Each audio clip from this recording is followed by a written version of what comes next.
Bonjour à tous et bienvenue sur le plateau de l'émission de voyance.com. Écoutez, je suis ravi de vous accueillir pour notre dernière émission de la semaine. Enfin, notre avant-dernière émission de la semaine, oserais-je dire, parce que n'oubliez pas que ni jeudi ni vendredi, il n'y aura d'émission.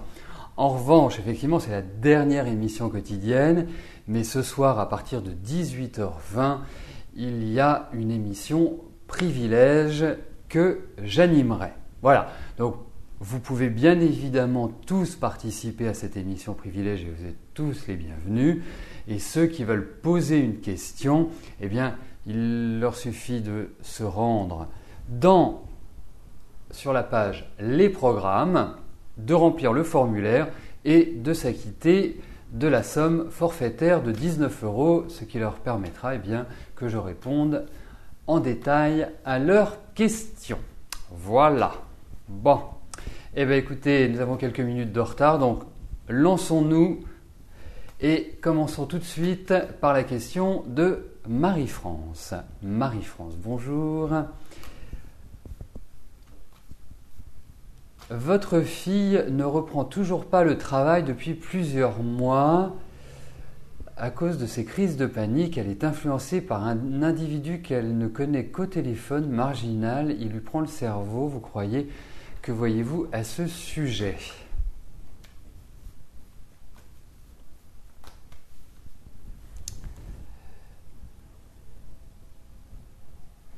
Écoutez, on va regarder un petit peu l'état général de Sylvia, voir comment elle va évoluer, progresser, et voir s'il y a des éléments, des informations qui apparaissent par rapport à ce monsieur.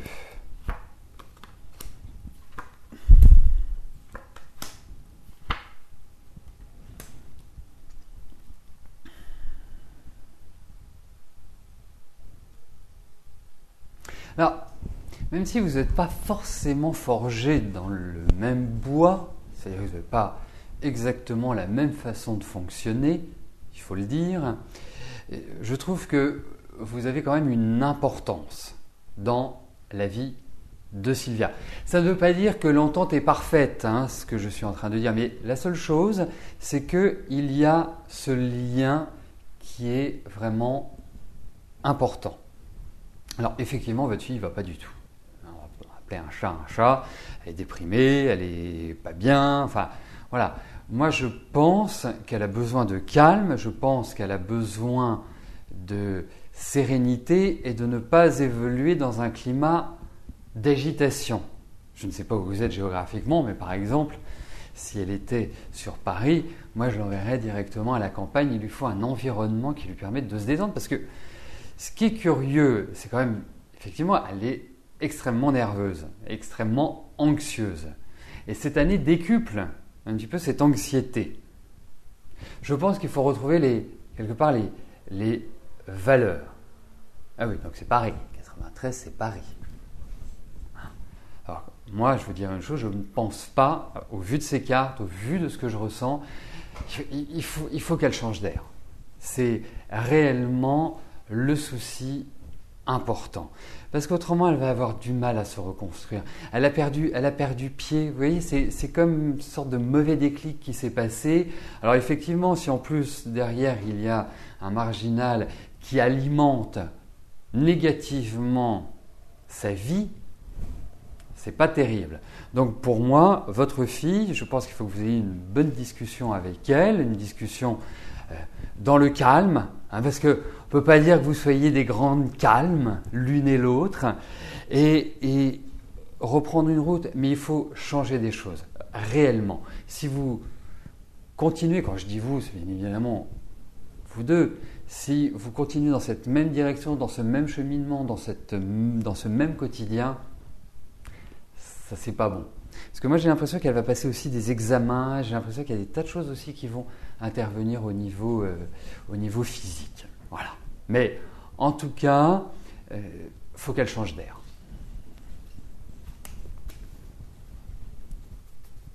C'est un minimum, dirais-je.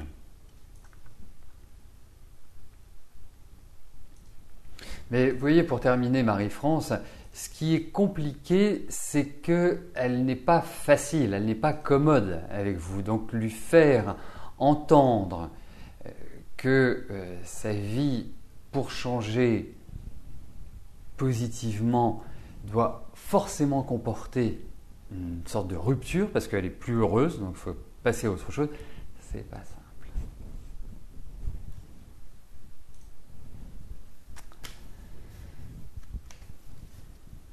Anne, bonjour. Pouvez-vous espérer le retour de François ?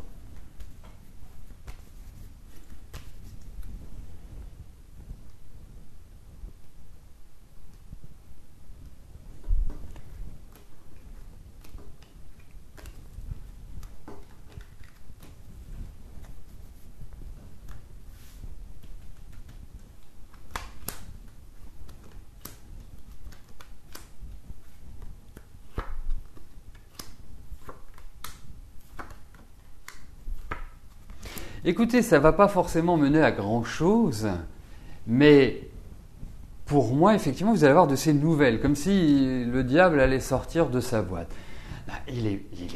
Franchement, il n'est pas facile. Hein. C'est un peu un rodéo avec lui. Hein. Vous ne savez pas vraiment comment agir, à quoi vous en tenir. C'est quelqu'un qui a sa ligne de conduite. Non, c'est effectivement un environnement affectif qui est loin d'être simple. Et avec lui, et d'autant plus cette année, mais j'ai l'impression que vous allez avoir de ces nouvelles. Mais construire, je suis quand même plutôt très mitigé. Hein. Il y a beaucoup de rapports de force. En fait, votre relation, c'est comme une relation attirance-répulsion. C'est-à-dire que quand vous êtes avec lui, les deux personnalités, vos deux personnalités se heurtent, et puis quand vous n'êtes pas ensemble, il y a un manque. Donc c'est plutôt en fait la vie quotidienne qui est compliquée à vivre pour vous deux. Donc c'est pour ça que je ne suis pas certain, parce que le couple est quand même basé bien sûr sur de l'amour, mais aussi sur l'acceptation du quotidien. Et c'est ce quotidien qui tue l'amour, en quelque sorte. Si on n'y prend pas garde, si on a du mal à faire des concessions, si déjà l'harmonie n'est pas là de prime abord. Donc c'est quelque chose que je ressens très fort à travers vous deux, Anne. Donc pas simple, vraiment pas simple, mais vous allez avoir de ces nouvelles. Après, je pense que une page va se tourner.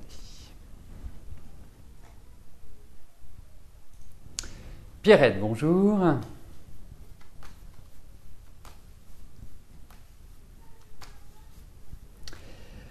Votre fille, Émilie, est enceinte de 6 mois et doit se faire hospitaliser lundi dû au malaise qu'elle a. Vous voudriez savoir si les 3 mois qui lui restent, jusqu'à ce que vous deveniez grand-mère, se passeront bien.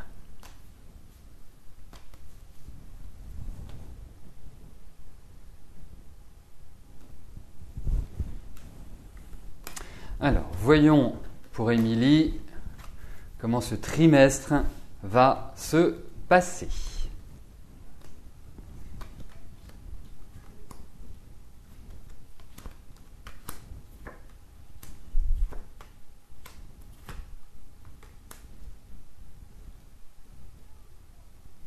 On va parler globalement. Hein. On va dire une chose, c'est que effectivement, ça va bien se passer. Voilà. Il y a une petite baisse d'énergie, il va falloir recentrer un petit peu le corps. Et puis, je dirais, vous me parlez des malaises de votre fille, mais moi, je n'ai pas l'impression qu'il y ait que ça. Hein.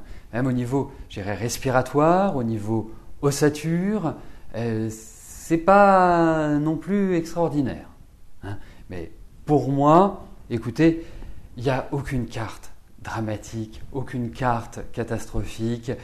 Voilà, donc ça va tranquillement mais sûrement arriver comme il le faut, sans risque, à mon sens, ni pour la maman, ni pour le piou-piou. Voilà. Donc, une grand-mère rassurée, mais effectivement, et puis je trouve qu'Émilie, c'est quelqu'un qui a besoin d'un énorme équilibre affectif, qui est un petit peu à fleur de peau, qui est un peu tendu, qui est pas... Donc, voilà, il faut un certain rythme de vie pour elle. Et c'est peut-être un mal pour un bien, comme on dit, qu'elle se fasse hospitaliser, parce que là, quelque part, elle va être levée. Même si elle n'aime pas ça et que c'est une jeune femme indépendante, on va s'occuper d'elle. Bon, eh bien, écoutez, nous attendons les bonnes nouvelles de cette naissance.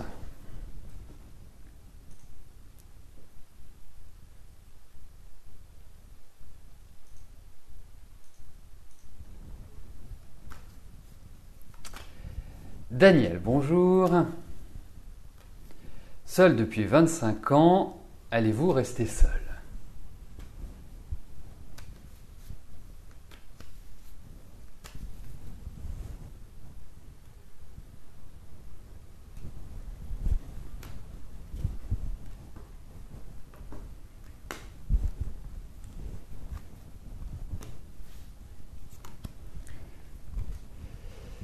J'ai comme une première impression par rapport à vous, c'est que, bon, vous me posez cette question, c'est que ça commence, je dirais, à faire son chemin. Mais j'ai l'impression que l'année dernière a été une sorte de déclic dans votre vie. Pas forcément, en se réveillant un matin en disant je ne veux plus rester seul, en se disant il faut que je rencontre quelqu'un. Non, j'ai l'impression que ce sont des circonstances extérieures qui ont fait que il faut que vous entriez dans une nouvelle dynamique. Parce que, vous savez, le sentiment que j'ai, au-delà de l'aspect affectif, amoureux, c'est que la solitude, c'est comme si vous aviez fait du ménage, comme si vous étiez recroquevillé sur vous. Pas simple, je le sais, vous n'avez pas eu une vie facile, vous avez eu une vie où vous avez vraiment dû marner, vous avez vraiment dû, vous dépasser. Il n'y a pas eu beaucoup d'aide, pas beaucoup de soutien, et si cette solitude date de 25 ans, c'est que quelque part, bien sûr, vous n'avez pas pu trouver cet équilibre affectif par les rencontres que vous avez faites, et je pense que les rencontres que vous avez faites n'étaient pas extraordinaires. En fait, pas eu beaucoup de retours. Et puis je sens beaucoup de colère par rapport à la vie affective. J'imaginais que cette colère fut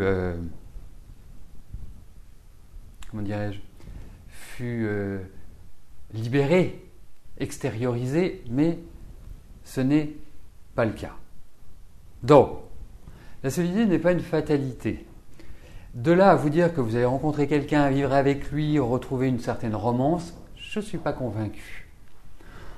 En revanche, je ressens plus dans la rencontre, même si votre vie affective est fragile et le reste, mais ça ne veut pas dire que vous ne pouvez pas rencontrer quelqu'un.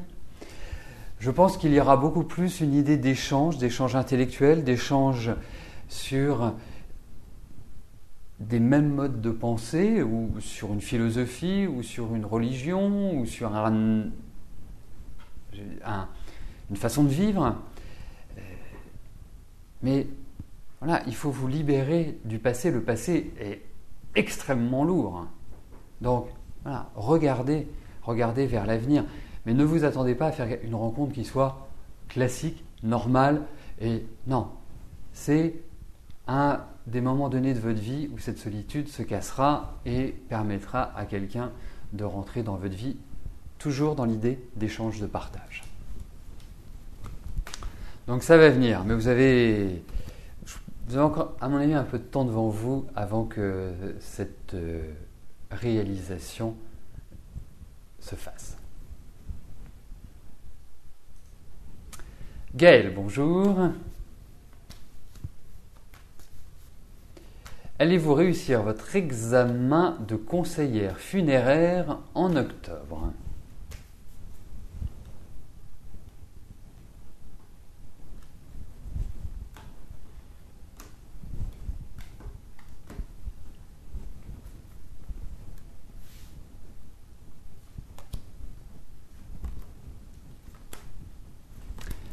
Alors, voyons votre examen. Bon, je pense que vous allez l'avoir, c'est en octobre, mais je pense qu'il va falloir mettre un petit coup de collier parce que il y a quelques lacunes qui sont présentes. Il ne faut pas non plus aller dans l'excès et vraiment apprendre mot par mot, ligne par ligne, mais il faut avoir vraiment une connaissance très très large. Et vous l'aurez, il n'y a pas de souci. Je pense que il y a tout ce qu'il faut, puis ça vous accroche. Enfin, voilà. Mais il faut vous mettre en route, en mouvement, parce qu'il y a une difficulté de concentration qui ressort, en tout cas pour être en état de marche. Voilà. Donc c'est juste ça qu'il faut travailler, et puis ça se passera bien.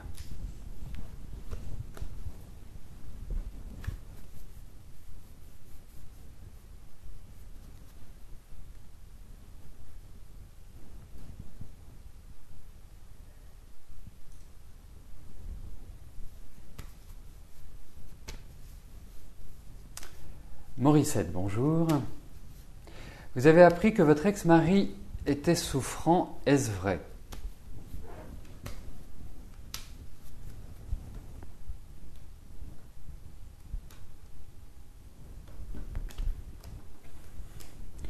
Alors, regardons l'état de santé de votre mari.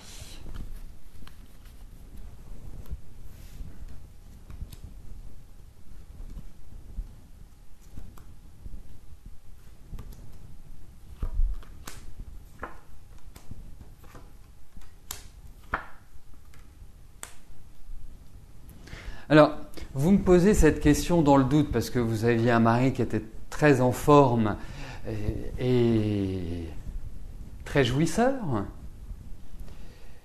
Parce que là, effectivement, dans ces cartes, il y a l'idée d'examen. Alors, je ne peux pas vous dire le niveau de gravité, mais en tout cas, il y a de la fatigue, il y a des examens, il y a des visites à l'hôpital ou chez le médecin ou dans un centre de prélèvement, dans un centre médical, pour globaliser. Mais en tout cas, oui, il y a des petites choses qui sont en dysfonctionnement, indiscutablement. Mais il a quand même une excellente vitalité. Mais sa santé, il y a des pépins qui sont indiqués.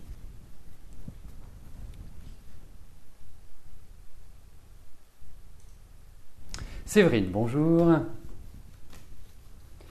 Votre bail se termine le 30 juin 2015. Est-ce que vous allez déménager avant ou votre propriétaire va renouveler votre bail, sachant que vous êtes au RSA? Alors, déjà une information toute simple, qui sort du cadre de la voyance. Je mets ma casquette d'agent immobilier. Un propriétaire ne peut pas vous virer, hormis s'il récupère pour lui ou pour un de ses enfants l'appartement. Mais il ne peut pas vous dire, madame, vous partez. Voilà. Et le deuxième point, c'est que selon le cadre, eh bien, il peut avoir à vous verser une indemnité. Après, à confirmer, mais ce dont je suis sûr, c'est que, voilà, pas faire ce qu'on veut, dire madame, dehors. Donc n'hésitez pas à vous renseigner pour vos droits, parce que déjà, vous voyez, la question, on va regarder s'il y a un déménagement, mais en tout cas, par rapport aux propriétaires, ça j'en suis sûr.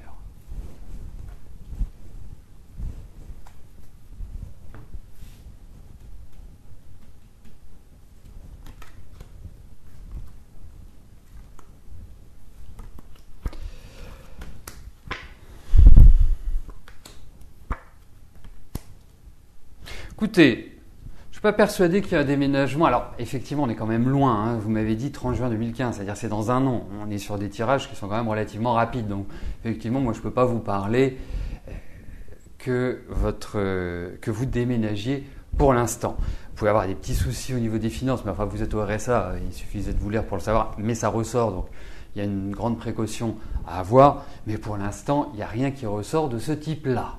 Je pense que pour moi, à votre place, je me renseignerai auprès d'instances spécialisées, puisque l'information que je vous ai donnée, c'est un morceau. Après, je pense qu'il faut aller auprès de professionnels, de gens qui ont la connaissance. Voilà. Donc, faites-le dans cette période-là, c'est très bien, mais en tout cas, je ne vois rien de catastrophique pour vous pour l'instant. Voilà. Mais renseignez-vous, allez voir, je suis sûr qu'à votre mairie, je ne sais pas où vous êtes géographiquement, mais je suis sûr qu'à votre mairie, vous pouvez avoir des conseils. Je suis sûr qu'auprès même des ministères compétents, donc le ministère du Logement, je suis sûr que vous pouvez avoir des informations. Donc n'hésitez pas, allez-y.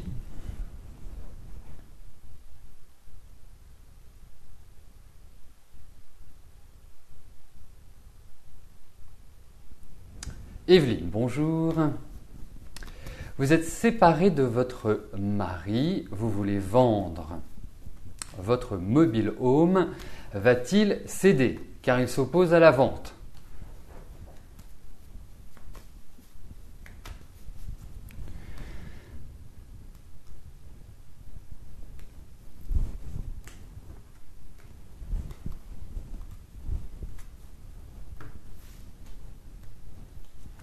Alors, est-ce que ce mobile home va se vendre?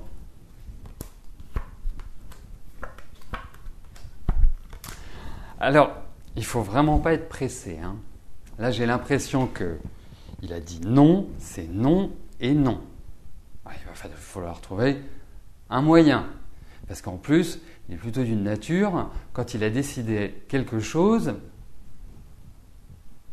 ne pouvez pas en espérer autre chose.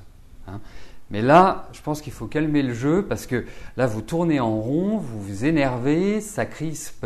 Il y a vraiment une crispation générale. Donc pour l'instant, non. Pour moi, ça ne va pas se débloquer tout de suite. Donc il y a un petit travail en amont à faire, tranquille, serein. Voilà, pas mettre la pression, essayer de réellement trouver le biais, le fil d'Ariane qui vous permettra d'avoir un oui comme réponse. Mais ce sera très très loin d'être simple à gérer, simple à faire. Ça va prendre du temps.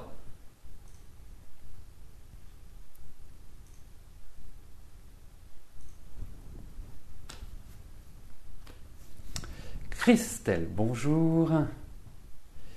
Vous voudriez avoir un piercing à l'arcade sourcilière, seulement vous voudriez être sûr de ne pas faire de rejet. Je vais juste vous donner une petite information qui est quand même importante par rapport au piercing. C'est que vous savez que le corps comporte plein de points. Et de points qui sont en rapport avec les organes de notre corps, avec le fonctionnement de notre corps, sont des points d'acupuncture. Et lorsque vous faites des piercings, et même les boucles d'oreilles, vous touchez à des points d'acupuncture.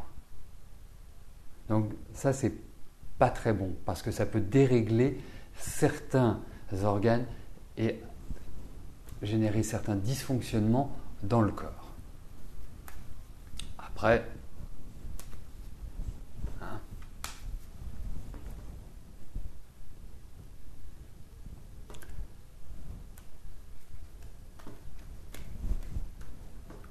mais regardons si ce magnifique piercing à l'arcade sourcilière va être accepté par votre corps.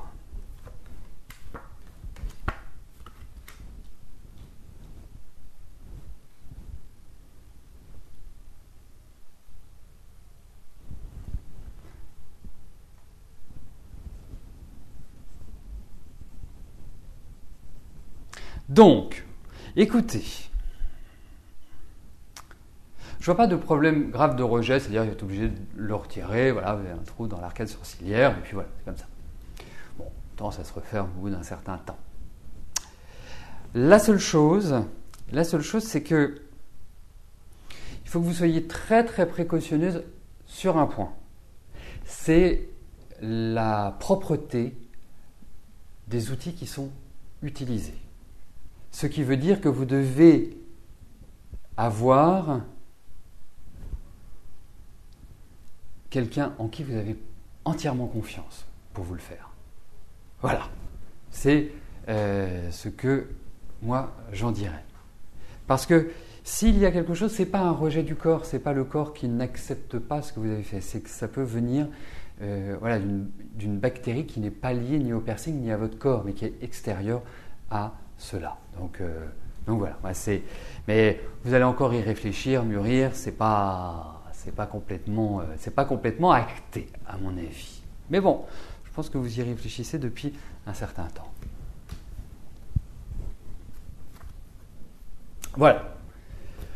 Voilà, mais écoutez, nous terminons sur la question de Christelle cette émission. Je vais vous souhaiter à tous une excellente fin de journée. Et puis, je vous donne rendez-vous ce soir pour l'émission Privilège à partir de 18h20. Et n'oubliez pas non plus que vous n'aurez pas d'émission ni jeudi ni vendredi. Mais la semaine prochaine est une autre semaine.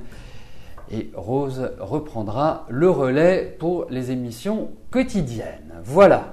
Bon, comme ça, vous pourrez de nouveau vous retrouver sur le chat, partager des moments agréables, partager des discussions entre humains qui de temps en temps peuvent déraper, qui de temps en temps peuvent générer quelques petites tensions.